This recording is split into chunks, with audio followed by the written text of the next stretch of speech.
Good morning student, कैसे हैं आप सभी लोग। मैं आशीष कुशवाहा आप सभी का एमबाइब के इस प्लेटफॉर्म पर स्वागत करता हूं। जय हिंद मेरे प्यारे बच्चों। कैसी चल रही है आप सबकी तैयारी। जैसा कि आप लोग जानते हैं, हम human skeletal and muscular system पढ़ रहे थे, जिसकी 2 क्लास ऑलरेडी हो चुकी हैं। पार्ट 1 पार्ट 2 में आप लोगों का फिनिश कर चुका हूं। अब मैं आशीष कुशवाहा अपने 10 साल के एक्सपीरियंस के साथ आप लोगों की साइंस कवर करने के लिए आ चुका हूं, जिसमें human skeletal and muscular system का आज हम लोग पार्ट 3 पढ़ने वाले हैं। जैसा कि मेरे प्यारे बच्चों आप लोग जानते हैं कि हम लोग बोन्स कार्टिलेज के बारे में जान चुके हैं, स्केलेटल के फंक्शंस के बारे में हम लोग जान चुके हैं। इसके अलावा जो 206 बोन्स ह्यूमंस में पाई जाती हैं, उनमें सबकी काउंटिंग मैं आप लोगों को करा चुका हूं। लेकिन कई बच्चे ये जानते हैं कि जो बोन मैरो होता है वो रेड कलर का होता है, लेकिन ऐसा नहीं होता। बोन मैरो ह्यूमन के अंदर रेड और येलो दोनों कलर के पाए जाते हैं। आज की इस क्लास में आपके काफी सारे कॉन्सेप्ट क्लियर होने वाले हैं, जिनमें आप लोगों को कंफ्यूजन थी। तो ह्यूमन स्केलेटल मस्कुलर सिस्टम में हम तीसरी क्लास, आज थर्ड क्लास कर रहे हैं, जिसमें हम बोन मैरो, जॉइंट्स, मसल्स और डिसऑर्डर, स्केलेटल सिस्टम से रिलेटेड कुछ डिसऑर्डर हैं, वो हम यहाँ पर डिस्कस करने वाले हैं। लेकिन आप लोग जानते हैं, हमारी क्लास में स्टार्टिंग में 3 क्वेश्चंस आपको दिए जाते हैं। जैसा कि मैं लास्ट क्लास में आप लोगों से बोलता हूं कि इन सब कॉन्सेप्ट्स को आपको पढ़कर आना है। तो आइए देखते हैं क्या आप इन कॉन्सेप्ट्स को पढ़कर आए हैं। तो पहला क्वेश्चन आप लोगों के सामने है, the centre of bone contain. तो ऑप्शन है पहला एयर, दूसरा ऑप्शन है वाटर, थर्ड है मैरो और लास्ट है कार्टिलेज। यानी अगर कोई बोन है, मान लीजिए कोई थाई जैसे जांग की बोन है, फीमर है, तो अगर मैं उसके सेंटर की बात करूं तो उसमें क्या पाया जाएगा। तो ऑप्शंस में फर्स्ट एयर, जैसा कि मैं पढ़ चुका हूं। तो काफी बच्चे यहां पर सही आंसर बोल रहे हैं, कह रहे हैं कि सी, बोन में बीच में मैरो पाया जाता है। ये आपका आंसर बिल्कुल करेक्ट है। तो बिल्कुल करेक्ट आंसर दिया है जितने बच्चों ने सी आंसर लगाया है, गुड। तो इसका मतलब ये साफ है कि आप इस क्लास को पहले से ही स्टडी करके आए हैं। मतलब कि इस क्लास में जो कॉन्सेप्ट मैं आपको पढ़ाने वाला हूं वो आप पहले से ही पढ़कर आए हैं। ये बहुत अच्छी बात है। तो ये हमारा सॉल्यूशन है। आप सॉल्यूशन को चाहे तो नोट भी कर सकते हैं, ना तो अभी मैं इसको एक्सप्लेन भी आपको करूंगा सारे कॉन्सेप्ट्स को। ओके, नेक्स्ट क्वेश्चन आप लोगों की स्क्रीन पर है, आप देख सकते हैं। Which one of the following not a type of a joint. तो आज हम लोग जॉइंट्स के बारे में भी पढ़ेंगे। जितने भी जॉइंट्स होते हैं, आप लोगों को सारे डाउट्स जॉइंट्स के क्लियर हो जाने वाले हैं। तो फर्स्ट है आप लोगों का हिंज जॉइंट, दूसरा है ग्लाइडिंग जॉइंट और थर्ड ऑप्शन है आपका पाइवेट जॉइंट और लास्ट है फीमर। तो आप लोगों को इन चारों ऑप्शंस में ये देख के बताना है कि इनमें से कौन जॉइंट नहीं है। तो अगर मैं फीमर की बात करूं तो ये जांग की हड्डी है, थाई की बोन है। और आप लोगों को बता दूं कि ये ह्यूमन के अंदर सबसे लॉन्गेस्ट एंड स्ट्रॉन्गेस्ट बोन भी होती है फीमर, जैसा कि मैंने आप लोगों को लास्ट क्लास में पढ़ाया था। तो जिस जिस स्टूडेंट ने डी आंसर दिया है, बिल्कुल राइट आंसर दिया है, बिल्कुल राइट है, गुड, एक्सीलेंट जॉब। आप इनका सॉल्यूशन देख सकते हैं। Femur is not a joint, it is a bone. और ये कहां पाई जाती है? थाई में पाई जाती है। आप लोग को मैं लास्ट क्लास में ये बात बता चुका हूं। आइए एक क्वेश्चन और देखते हैं। हार्ट, ये जो ह्यूमन हार्ट है इसकी बात हो रही है। Heart is made up of dash muscle. Heart किस मसल्स का बना होता है? तो आज के इस लेक्चर में हम मसल्स के बारे में भी पढ़ेंगे, जॉइंट्स के बारे में भी पढ़ेंगे, बोन मैरो के बारे में भी पढ़ेंगे। तो smooth muscles, cardiac muscle, skeletal muscle या फिर क्रेनियल। तो क्रेनियल बोन्स होती हैं जो फेस में पाई जाती हैं। तो हार्ट में जो मसल होती हैं वो कार्डिक होती हैं। तो जो भी बच्चे यहां पर बी आंसर दे रहे हैं उनका आंसर बिल्कुल करेक्ट है। आइए इसका सॉल्यूशन थोड़ा सा देखते हैं, पढ़ते हैं क्या दिया है सॉल्यूशन में।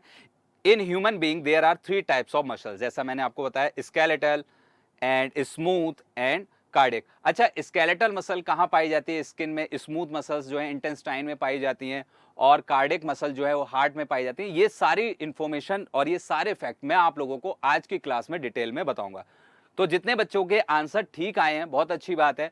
जिनके आंसर सही नहीं आए हैं उनको परेशान होने की कोई भी किसी भी तरीके की जरूरत नहीं है, क्योंकि इस क्लास के बाद आप लोगों के सारे डाउट इन चारों कॉन्सेप्ट पे क्लियर हो जाने वाले हैं। ठीक है, तो आइए मिलकर आज की क्लास को स्टार्ट करते हैं।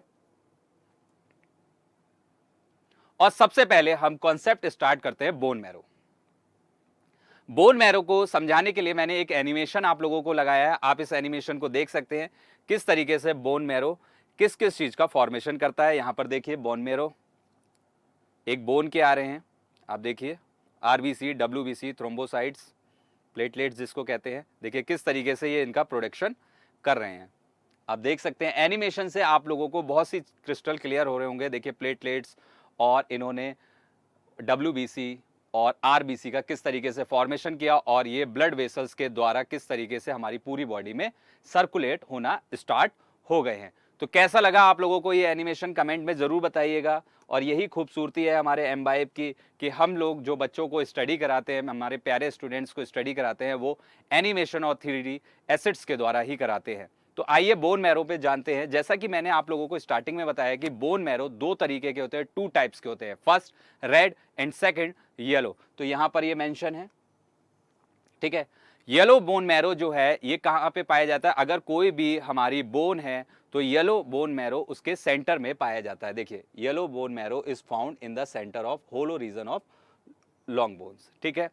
और बताते हैं yellow bone marrow is made mostly of fat and contain stem cells, ठीक है। जब आप लोग मेरे से रिप्रोडक्शन पढ़ रहे होंगे तो वहां पर मैं आपको डिटेल में बताऊंगा कि ये स्टेम सेल होते क्या है।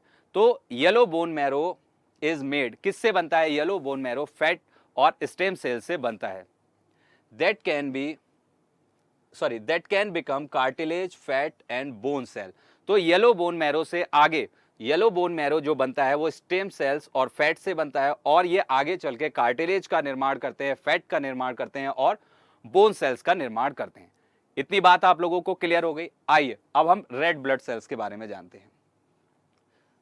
तो रेड बोन मैरो से रेड ब्लड सेल्स, या आप बोल सकते हैं रेड ब्लड कॉप्सुकल्स भी बनते हैं, डब्ल्यूबीसी व्हाइट ब्लड कॉप्सुकल्स भी बनते हैं, प्लेटलेट्स भी बनती है, जैसा कि आप लोगों ने एनिमेशन में देखा था। तो red bone marrow is found at the edge of spongy bone. जैसे थाई में जो फीमर बोन होती है उसके जो कॉर्नर्स होते हैं वहां पर जो स्पंजी टाइप का एरिया होता है वहां पर यहाँ पर रेड बोन मैरो का फॉर्मेशन होता है। और रेड बोन मैरो से हमारे क्या क्या बन सकते हैं, क्या क्या प्रोड्यूस हो सकता है? RBC, WBC and platelets. तो यहां पर मैंने आप लोगों को यह समझाया है कि बोन मैरो कितने टाइप के होते हैं, येलो और रेड, कहां पर उनकी पोजीशन होती है, कहां पर वे पाए जाते हैं और इसके साथ साथ वो किसका फॉर्मेशन करते हैं, यह भी मैंने आपको यहां पर बोन मैरो में समझाया है। तो आइए चलिए, अगर हमने बोन मैरो समझ लिया है तो इस पर कुछ प्रैक्टिस हो जाए। तो यहां पर क्वेश्चन है, blood cells are made in. ये जो ब्लड सेल्स होते हैं जैसे आरबीसी, डब्ल्यूबीसी, प्लेटलेट्स, ये क्या होते हैं? ब्लड सेल्स होते हैं। तो इनका फॉर्मेशन या ये कहां पर बनते हैं, किसके द्वारा बनते हैं, ये बात आपको बतानी है। तो पहला ऑप्शन है आपका बोन मैरो, सेकंड ऑप्शन है ब्लड वेसल्स, थर्ड ऑप्शन है आपका कार्टिलेज और लास्ट है हार्ट। तो यहां पर जुड़े हुए सभी बच्चों के मैं आंसर देख पा रहा हूं, बिल्कुल सही आंसर आ रहे हैं। तो बोन मैरो यानी ए आपका राइट आंसर है। चलिए इसको सबमिट करते हैं और सॉल्यूशन देखते हैं कि जो सॉल्यूशन हमने एक्सप्लेन किया था क्या वही सॉल्यूशन है? बिल्कुल वही सॉल्यूशन है, आप देख सकते हैं। इसके अलावा एक क्वेश्चन की प्रैक्टिस और करते हैं। The jelly like material, jelly की तरीके से ये बोन मैरो होता है। The jelly like material inside the long bones is known as, यानी ये जो बोन मैरोज होते हैं ये बड़ी हड्डियों में पाए जाते हैं। तो पहला ऑप्शन इसमें प्लाज्मा है, दूसरा बोन मैरो है, बोन मील, बोन सैप। तो बोन मील तो आप लोग जानते हैं वो हड्डियों को गला के बनाया जाता है जानवर वगैरह के लिए, तो उनसे हमारा कोई मतलब नहीं है। तो बी आंसर हमारा बिल्कुल राइट आंसर है। जो जेली लाइक मटेरियल होता है एक लंबी बोन के अंदर, उसको हम बोन मैरो कहते हैं। क्लियर? जैसा कि अभी हमने थोड़ी देर पहले पढ़ा था। आइए इसको सबमिट करते हैं और देखते हैं कि हमारा आंसर क्या है। The jelly like material inside the long bone is known as bone marrow. It is soft spongy tissue present at the centre of bone. जहां येलो होता है bone marrow is the body factory, okay, producing RBC and dash. और yellow जो है वो fat को store करता है, जो कि हम ऑलरेडी पढ़ चुके हैं। तो मेरे प्यारे बच्चों, मेरे प्यारे दोस्तों, हमने आज के इस लेक्चर में बोन मैरो अभी तक कवर कर लिया है। अब हम पढ़ने जा रहे हैं जॉइंट्स। ह्यूमन बॉडी में जॉइंट्स होते हैं। तो आप यहां पर एक एनिमेशन देख रहे हैं जहां पर आपको एक बॉल सॉकेट जॉइंट मिल रहा है। मैं आपको सारे जॉइंट्स के बारे में बताऊंगा, टेंशन मत लीजिएगा। बॉल सॉकेट जॉइंट जो होता है, एक तो ये जो कंधा होता है, हमारा शोल्डर जो होता है, यहाँ पे स्कैपुला बोन होती है जो कि मैंने लास्ट लेक्चर में आप लोगों को बताया था, और ह्यूमरस जो इससे जुड़ती है बॉल सॉकेट से। ऐसी सेम फीमर जो होती है पेल्विक ग्रेडल से जुड़ती है। तो आप यहाँ पर देख सकते हैं बॉल सॉकेट जॉइंट को, इसे रोटेट करके भी देख सकते हैं। एक बॉल है पर्टिकुलर और यहाँ सॉकेट है। इससे क्या होता है, बॉल सॉकेट जॉइंट जहाँ पर होता है वहाँ जो बोन होती है वो ज़्यादा मूव करती है, यानी इन केस आप ये भी बोल सकते हो लगभग अप्रोक्सीमेटली 360 डिग्री पे मूव कर सकती है। तो आइए हम जॉइंट्स के बारे में जानते हैं। तो जॉइंट्स एक ऐसा पॉइंट होता है जहां पर दो बोन आपस में जुड़ सकती हैं, या कोई बोन किसी कार्टिलेज के साथ भी आपस में जुड़ सकती है। समझ में आ रहा है? जॉइंट एक ऐसा पॉइंट होता है कांटेक्ट का जहां बोन से बोन जुड़ सकती हैं या बोन से कार्टिलेज भी जुड़ सकती है। इतनी बात क्लियर हुई आपको? अगला पॉइंट क्या है, joints provide ability to perform movements and flexibility. यानी जॉइंट्स जो होते हैं वो हमें किसी भी तरीके की मूवमेंट, जैसे देखिए मैं इस हाथ को मूव कर रहा हूं, आप देख सकते हैं, या फ्लेक्सिबिलिटी, मेरे हाथ की वजह से देखिए फ्लेक्सिबिलिटी आ रही है, तो ये प्रोवाइड करते हैं। इतनी बात क्लियर? ठीक। अब अगर बात आती है कि सर जॉइंट्स कितने तरीके के होते हैं, इसको कितने प्रकार में यानी क्लासिफाइड किया जा सकता है, तो हम इसको थ्री वे में हम इसको क्लासिफाइड कर सकते हैं, जिसमें आप लोगों के सामने जॉइंट्स हैं। आप लोग यहां पर जॉइंट्स देख सकते हैं। ये जॉइंट्स हैं, पहला है फाइब्रस जॉइंट, दूसरा है कार्टिलेजिनस जॉइंट, और लास्ट है इसमें साइनोवियल जॉइंट। आइए अब हम इन तीनों जॉइंट्स के बारे में डिटेल में पढ़ते हैं। एक मिनट।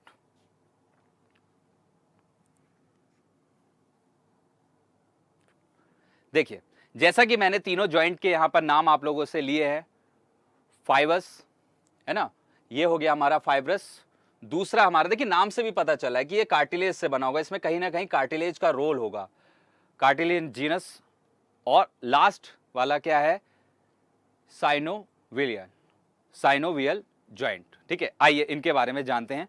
तो सबसे पहले हम किसके बारे में जानेंगे, सबसे पहले हम जानेंगे यहां पर फाइब्रस जॉइंट के बारे में जानेंगे। तो यहां पर क्या लिखा है, फाइब्रस जॉइंट जो होते हैं इनमें मतलब कि मूवमेंट नहीं होता, ये मूव नहीं कर सकते। जैसे स्कल, ये खोपड़ी है, इसके अंदर जॉइंट्स पाए जाते हैं, तो यहां पर क्या है, आप देख सकते हैं कि ये मूव नहीं कर सकते हैं।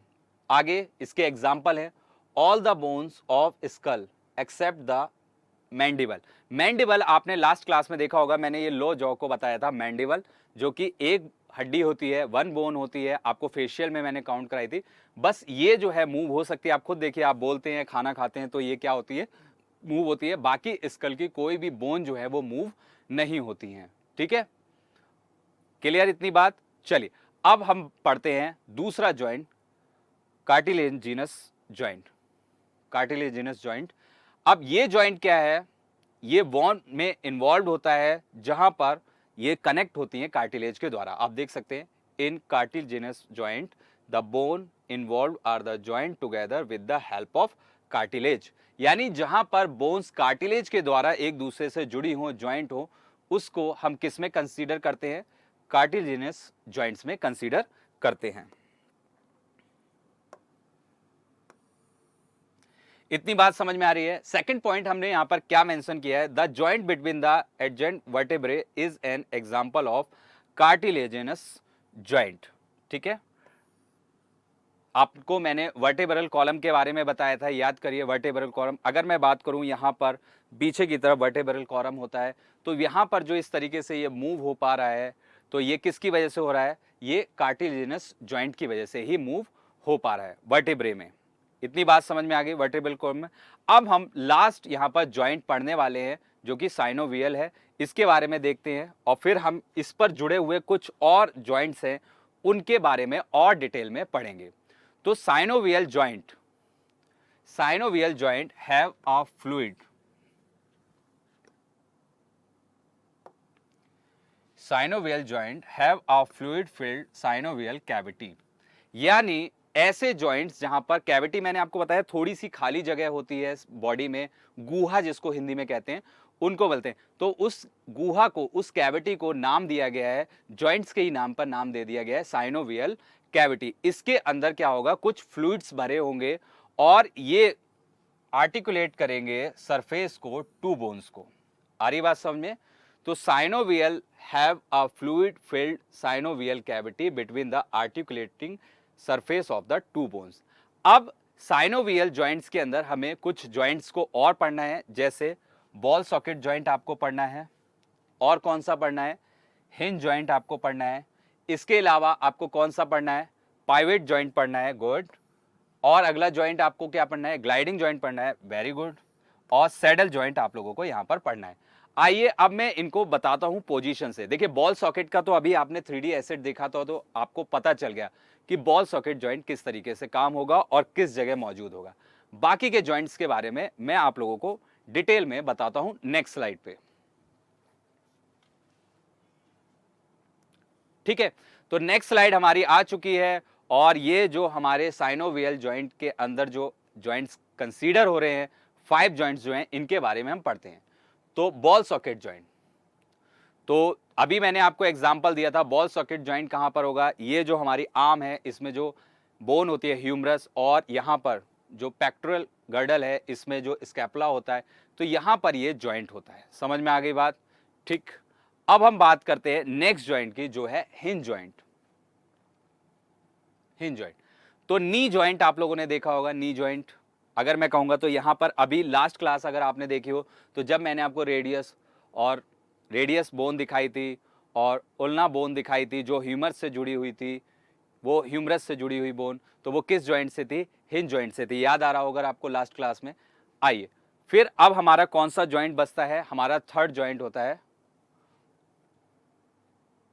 Third joint pivot joint. तो पाइवट जॉइंट जो होता है एटलस और एक्सिस।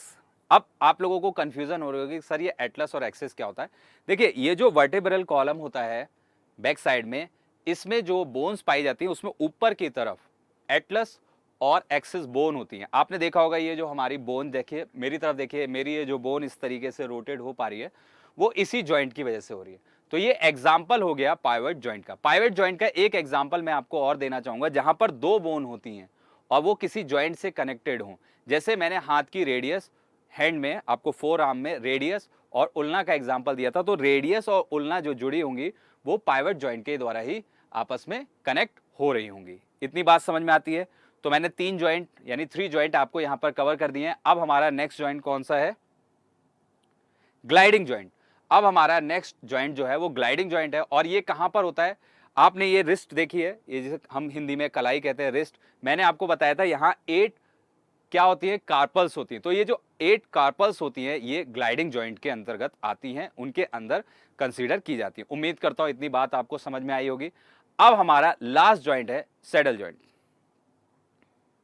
ठीक है, तो जो कार्पल होती है और जो मेटा कार्पल्स होती हैं, है ना, वहां पर ये कनेक्ट होती है। तो देखिए कार्पल्स मैंने आप लोगों को यहां बताई थी, और मेटा कार्पल्स मैंने आपको 5 यहां बताई थी, और मेटा कार्पल्स में भी ये थंब याद आ रहा है आप लोगों को। तो कार्पल्स से जो आगे मेटा कार्पल्स जुड़ी हुई हैं थंब वाली, तो उसको ही जॉइंट को हम बोलते हैं सैडल जॉइंट। ये अंगूठा, ये जो थंब मूव हो पा रहा है, ये इसी जॉइंट की वजह से मूव हो पा रहा है। इतनी बात समझ में आई? तो कौन सा जॉइंट क्या काम करता है, उसकी पोजीशन क्या है, ये मैंने आपको डिटेल में एक्सप्लेन कर दिया है। आइए अब हम इन पर कुछ क्वेश्चंस की प्रैक्टिस करते हैं, जिससे हमारा कॉन्फिडेंस और ज्यादा हाई हो जाए।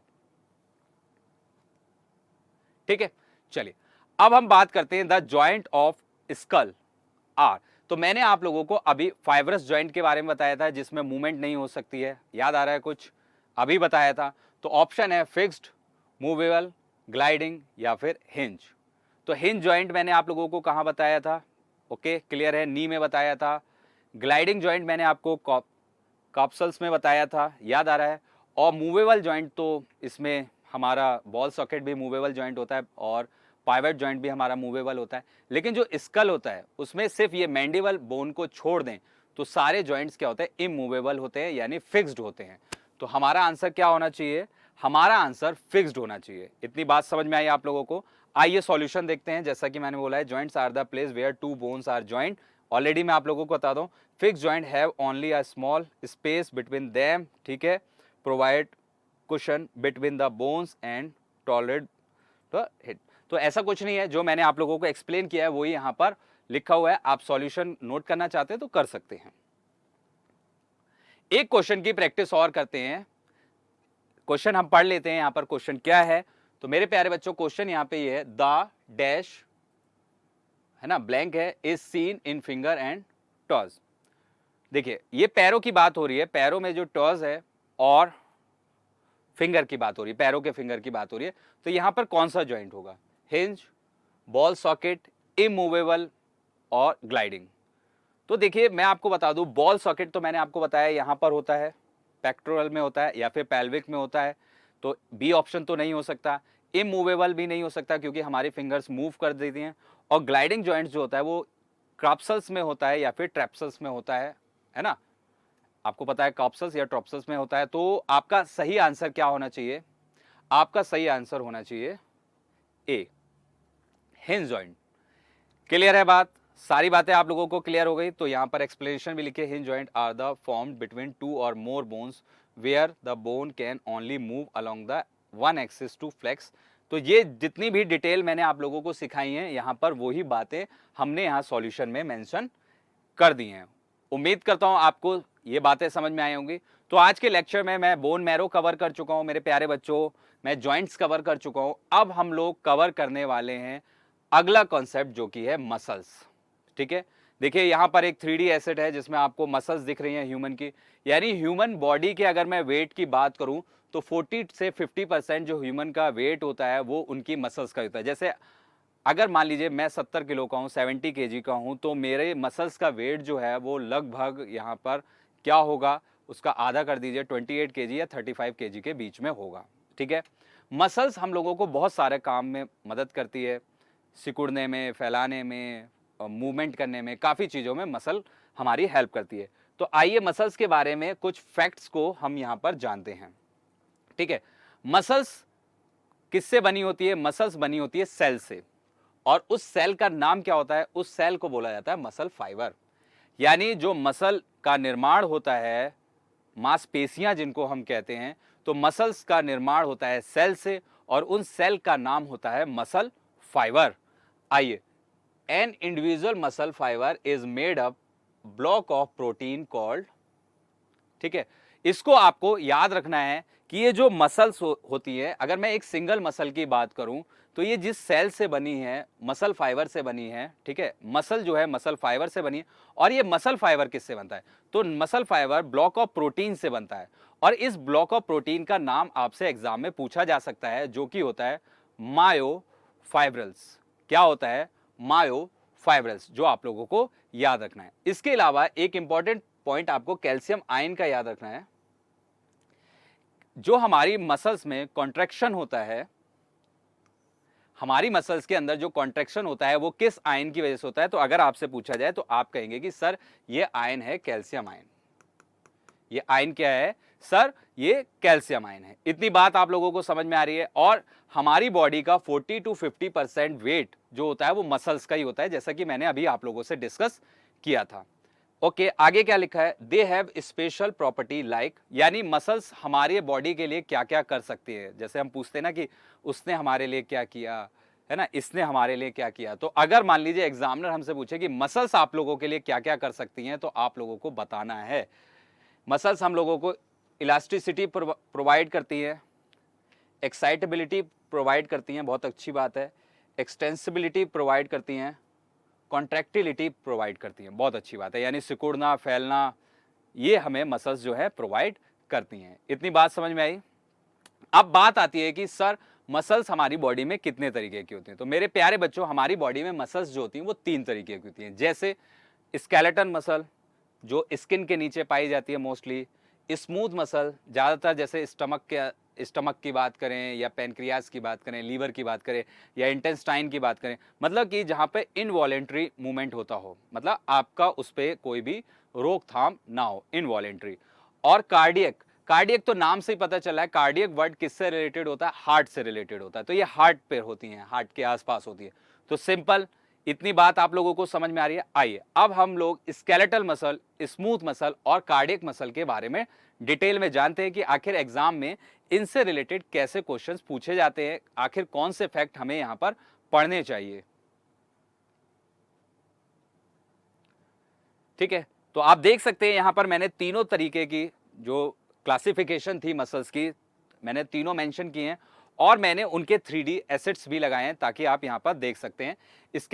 स्केलेटल मसल्स को देख सकते हैं आप यहाँ पर, स्मूथ मसल्स को देख सकते हैं, और ये धारीदार नहीं होती है जबकि ये धारीदार होती है कार्डियक मसल्स। तो अब हम इन्हीं के बारे में डिटेल में पढ़ने वाले हैं। तो आइए स्केलेटल मसल को देखते हैं।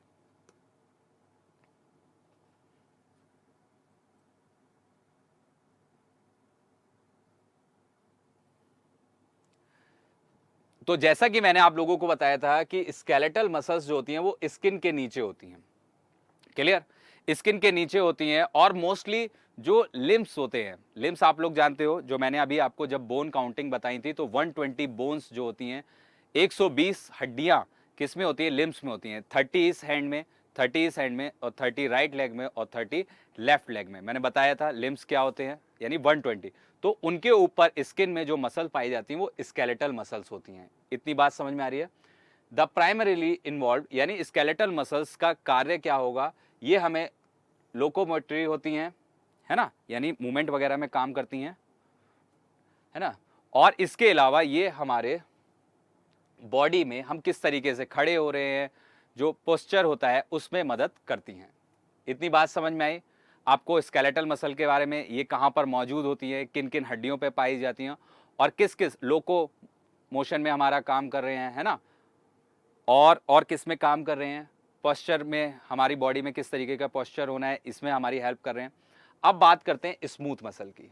तो सबसे पहले आप समझ लीजिए कि जो स्मूथ मसल्स होती हैं मेरे प्यारे बच्चों, ये इनवॉलेंट्री मसल्स होती है, मतलब ये जिस ऑर्गन्स पे होंगी उस पर आपका कंट्रोल नहीं होगा। जैसे आप खुद देख सकते हैं यहाँ पर स्टमक हो गया, या इंटेस्टाइन हो गया, यूरिन ब्लैडर हो गया। अब आप खुद देखिए कि क्या आप इनके फंक्शन से, अगर मैं आपसे कहता हूँ कि चलिए अपने स्टमक को हिला के दिखाइए, तो नहीं, मैं कहता हूँ स्केलेटल मसल की मदद से हाथ को हिला के दिखाइए ऐसे, तो आप कर सकते हैं। तो इतनी बात समझ में आ रही है। तो क्या लिखा हुआ है, तो यहां पर लिखा है दीज आर अनस्क्रिप्टेड। आ रही है बात समझ में, इतनी बात समझ में आ रही है, यानी ये धारीदार नहीं होती हैं, ये धारीदार नहीं होती हैं, ठीक है। These are associate with the, these are associate with the किसके, विसरल ऑर्गन्स।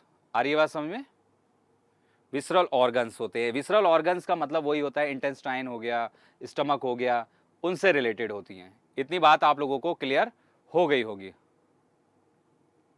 ठीक है। हाँ बिल्कुल सही, आप लोग जो बोल रहे हैं कमेंट में बिल्कुल सही बोल रहे हैं, हाँ गुड गुड। हाँ मेरे प्यारे बच्चे, अनस्ट्राइटेड का मतलब,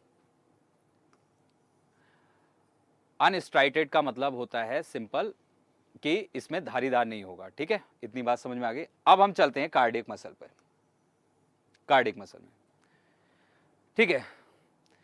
अब कार्डियक मसल नाम से पता चल रहा है कहीं ना कहीं हार्ट से रिलेटेड होगा। These are exclusively located in heart, है ना, एंड दीज आर ऑल्सो, अब आप समझ गए होंगे ये मसल्स कैसी होती है। ये मसल जो होती हैं धारीदार होती हैं, स्ट्राइटेड होती हैं। कैसी होती है मेरे प्यारे बच्चों, ये स्ट्राइटेड होती हैं, धारीदार होती हैं। आर नॉट वॉलेंट्री कंट्रोल, यानी ये भी जैसे स्मूथ मसल्स पे इनवॉलेंट्री होती हैं, उन पे कोई भी कंट्रोल नहीं होता, उसी तरीके से हार्ट भी इनवॉलेंट्री होता है, इस पे भी कोई कंट्रोल नहीं होता है। इतनी बात समझ में आई, ये तीनों मसल्स आपको समझ में आ गई हैं। तो अब मैं ये समझता हूं कि आप क्वेश्चंस के आंसर देने के लिए तैयार हैं, ठीक है। तो पहला क्वेश्चन आपकी स्क्रीन पर आ चुका है, muscle fatigue occur due to an accumulation of, यानी ये जो हमारी मसल्स थक जाती हैं। तो आप लोगों को याद हो, मैंने रेस्पिरेशन में जब एन एरोबिक रेस्पिरेशन आपको पढ़ाया था, तो मैंने बताया था कि मसल्स में जब पर्याप्त यानी इनफ ऑक्सीजन नहीं पहुंच पाती है तो वहां पर एन एरोबिक रेस्पिरेशन स्टार्ट हो जाता है। और एन एरोबिक रेस्पिरेशन में लैक्टिक एसिड जो है बनता है, और उससे क्या होता है, मसल्स में दर्द होता है। और इसको दूर करने का एक ही तरीका है कि आप आराम करिए, टेक रेस्ट। तो यहां पर आंसर लैक्टिक एसिड, तो मैं देख रहा हूं काफी बच्चों ने लैक्टिक एसिड आंसर दिया है। तो जितने बच्चों का आंसर लैक्टिक एसिड ए है उनके लिए एक्सीलेंट, गुड। और इसको सबमिट करते हैं और सॉल्यूशन को देखते हैं। इन एन एरोबिक, ओके एक minute, In aerobic condition, glucose is broken down, create ATP, which is required to muscular activation. Good. However, when the body struggle to provide enough oxygen, यानी oxygen पूरी तरीके से ना मिल रही है, तो to working glucose breakdown occur the absence of oxygen, यानी absence of oxygen, जैसा कि मैंने आपको एन एरोबिक रेस्पिरेशन में पढ़ाया था, leading to creation and buildup the lactic acid. याद आ रहा है आपको? एरोबिक रेस्पिरेशन और an aerobic respiration respiratory system में मैं आपको ऑलरेडी पढ़ा चुका हूं, तो इसका आंसर यहां पर वही सॉल्यूशन लिखा हुआ है जो मैंने आपको रेस्पिरेटरी सिस्टम में पढ़ाया था। इतनी बात समझ में आ रही है? चलिए अब एक क्वेश्चन की प्रैक्टिस और करते हैं। In muscle contraction this ion is essential. तो बताइए, अगर मसल सिकुड़ती हैं तो आप मुझे बताइए कि कौन सा आयन इसके लिए रेस्पॉन्सिबल है। जैसा कि अभी आप लोगों को मैंने बताया था, क्लोरीन, कैल्शियम, पोटाशियम की सोडियम। तो काफी बच्चे यहां पर बी आंसर लगा रहे हैं कि sir B is the right answer, इसको प्लीज मार्क करिए। ठीक है मेरे प्यारे बच्चों, मैंने इसको मार्क कर दिया है। तो जो बच्चे यहां पर बी आंसर लगा पा रहे हैं उनका आंसर बिल्कुल ठीक है, और यही बात मैंने अभी आप लोगों को कैल्शियम आयन के बारे में बताई थी। तो मेरे प्यारे बच्चों, मेरे प्यारे दोस्तों, यहां पर हम human skeletal muscular system chapter को बिल्कुल फिनिश करने के किनारे पर आ चुके हैं। टोटल 3 लेक्चर हमें पढ़ने थे, फर्स्ट सेकंड हमने कवर कर लिए हैं, आज थर्ड लेक्चर है, और थर्ड लेक्चर में अब हम लास्ट कॉन्सेप्ट यहां पर डिसऑर्डर पढ़ने वाले हैं कि ह्यूमन स्केलेटल और मस्कुलर सिस्टम में किस तरीके के डिसऑर्डर हो सकते हैं। आ रही है बात समझ में? तो पहली यहां पर जो डिसऑर्डर है वो क्या है? टेटनी। क्या है मेरे प्यारे बच्चों? एक मिनट। टेटनी। तो क्या होता है? ये एक तरीके की ऐठन होती है ना, ऐठन होने लगती है, जिसको हम स्पेज्म कहते हैं, रैपिड स्पेज्म, है ना, रैपिड स्पेज्म। ठीक है, एक ऐठन होने लगती है, बहुत तगड़ी सी सिकुड़न सी होने लगती है मसल्स में, due to low calcium in body fluid. यानी अगर हमारी बॉडी के जो फ्लूइड्स हैं उनमें अगर कैल्शियम की मात्रा कम हो जाती है तो एक बहुत ही टाइट तरीके की, है ना, रैपिडली बहुत ऐठन, बहुत सिकुड़न टाइप की होने लगती है, जिसको हम स्पेज्म कहते हैं। इतनी बात समझ में आ गई? अब हम बात करते हैं, ये सबसे कॉमन बीमारी है ना, ये आर्थराइट्स। आर्थराइट्स जो है कॉमन बीमारी है जिसमें एक तरीके की स्वेलिंग आ जाती है, सूजन आ जाती है, इन्फ्लेमेशन ऑफ जॉइंट्स। जॉइंट्स में क्या होगी? सूजन आनी शुरू हो जाएगी। इतनी बात समझ में आ रही है? फिर तीसरा डिसऑर्डर जो है वो है ऑस्टियोपोरोसिस। ऑस्टियोपोरोसिस एक्चुअली होता क्या है, जैसे जैसे एज बढ़ रही होती है ये डिसऑर्डर भी बढ़ता जाता है ना। बात समझ में आ रही है? जैसे जैसे एज रिलेटेड है, एज इसीलिए कहा जाता है, महिलाओं के लिए या पुरुषों के लिए भी कहा जाता है कि जब आपकी एज 30 प्लस हो गई, तो आपने कई एड्स देखे होंगे कि उसमें बोला जाता है कि भाई कैल्शियम की गोलियां लीजिए, तो वो इसीलिए लिया जाता है। ऑस्टियोपोरोसिस एज से रिलेटेड होता है, एज रिलेटेड डिसऑर्डर है, characterized by decreased bone mass, यानी जो मास होता है बोन का वो डिक्रीज्ड होने लगता है। इसके लिए एक टेस्ट भी होता है, BMD test, bone mineral density test होता है, बीएमडी टेस्ट, तो वो भी कराया जाता है। And increase chance of fracture, है ना, तो यहां पर फ्रैक्चर के चांस, यानी हड्डी बहुत ही आराम से बोन टूट सकती है। Decrease level of oestrogen is common cause, यानी जो एस्ट्रोजन है जब वो डिक्रीज होता है तो फिर ये कॉमन केस है कि ऑस्टियोपोरोसिस होने के चांसेस हो जाते हैं। ठीक है, फोर्थ डिसऑर्डर है गाउट। फोर्थ डिसऑर्डर है गाउट। ये भी क्या है? इन्फ्लेमेशन हो जाती है। ठीक है, कहां पर? जॉइंट्स में। इन्फ्लेमेशन कहां पर हो जाती है? जॉइंट्स में, सेम आर्थराइट्स की तरह। ठीक है, सूजन आ जाती है। क्यों आ जाती है? ये जो यूरिक एसिड होता है ये इकट्ठा होने लगता है जॉइंट्स में, तो यूरिक एसिड जब जॉइंट्स में इकट्ठा होने लगता है तो फिर गाउट की समस्या हो जाती है। तो ये हमारे 4 मेजर डिसऑर्डर थे जो कि ह्यूमन स्केलेटल और मस्कुलर सिस्टम से रिलेटेड थे। आइए एक क्वेश्चन की प्रैक्टिस करते हैं, और ये क्वेश्चन है, which is the most common form of arthritis, यानी आर्थराइट्स की सबसे कॉमन फॉर्म है। तो पहला ऑप्शन है रूमेटाइड, है ना, एक मिनट आप इधर देख लीजिएगा, पहला ऑप्शन है रूमेटॉइड आर्थराइट्स, दूसरा है गाउट, सी ऑप्शन है ऑस्टियो आर्थराइट्स, और लास्ट है नन ऑफ दीज।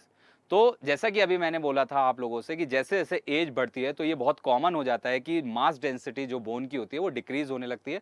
तो सबसे कॉमन हमारा क्या होगा?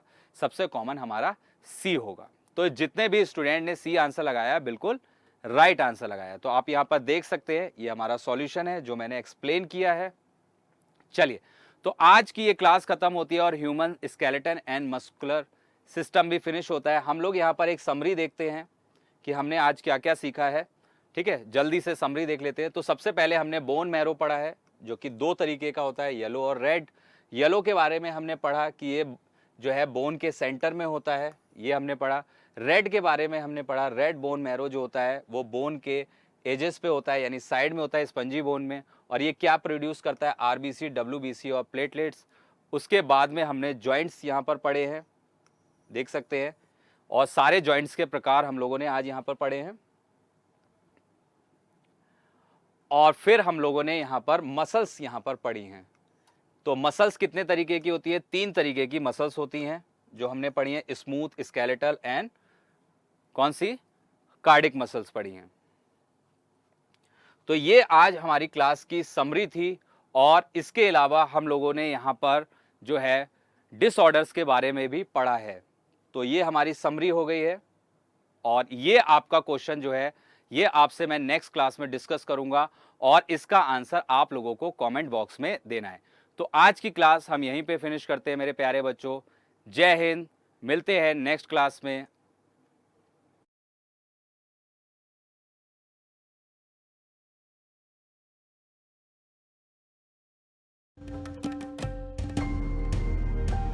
Keep imbibing. We believe in you.